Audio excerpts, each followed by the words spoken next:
So, yesterday I made a video about how keeping promises that you've made to yourself helps instill trust more and more the more you do it. Of course, you have to pair it with consistency and persistence. That's how you become a freaking warrior. You become successful in anything you want, and we've spoken about it in depth in the previous video. Oftentimes, the reason why we don't do things is first of all not because we're not capable, it is only because we're not willing enough. And I've also spoken of this in my previous videos, you can go and check them out.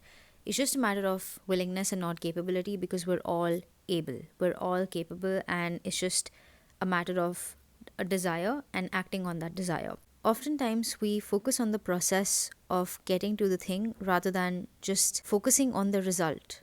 And when I say focusing on the result, I don't mean that getting high on having a goal. What I mean to say is that how would you feel once you obtain the result? That is what makes you act on it. That is the reason why you do things, whatever you do in the first place. That's the only reason why. Why else would you go to the gym if you don't want to be fit, look leaner, or have some muscles, or overall feel good about yourself? You do things for a reward. Nobody does anything for the process of it. Everybody does something because there is a catch, and that catch is the reward, it's the result. And ironically, the result is not the thing or something materialistic external that you obtain. The thing is the identity shift. It's the person you become by doing all those things repeatedly. That's the goal. Changing externally is surface level change. You can do things at a stretch as you're motivated. You can even put in 6 months of your time. But then if you haven't changed who you are, if you haven't changed yourself, which is to say you haven't changed your responses and reactions to certain situations, you will revert back to the old habits.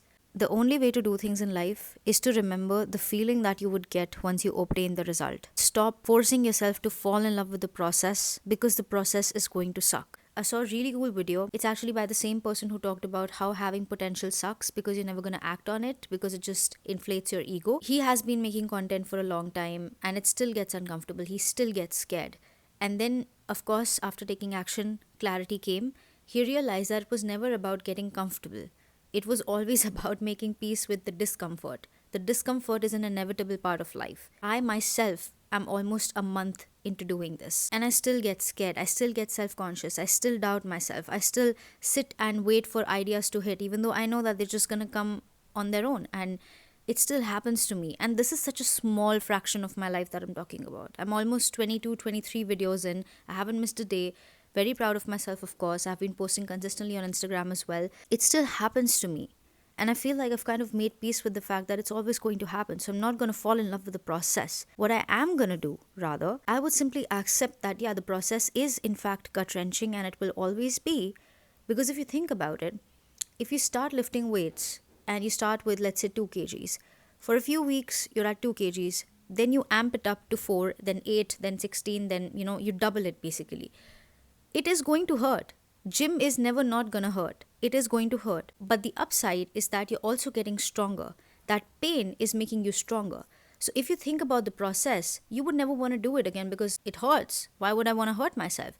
However, if you think about the result that, oh my god, my muscles are going to look so fucking good and I'm just going to look good in general, that is what's going to push you to take action. The end is the beginning and the beginning is the end. It's just a circle. You start at the end and you end at the beginning. That's how it is. The reward is what prompts us to take action in the first place, which inevitably leads to the reward. It's the anticipation of reward that makes us want to act. We act and we get the reward.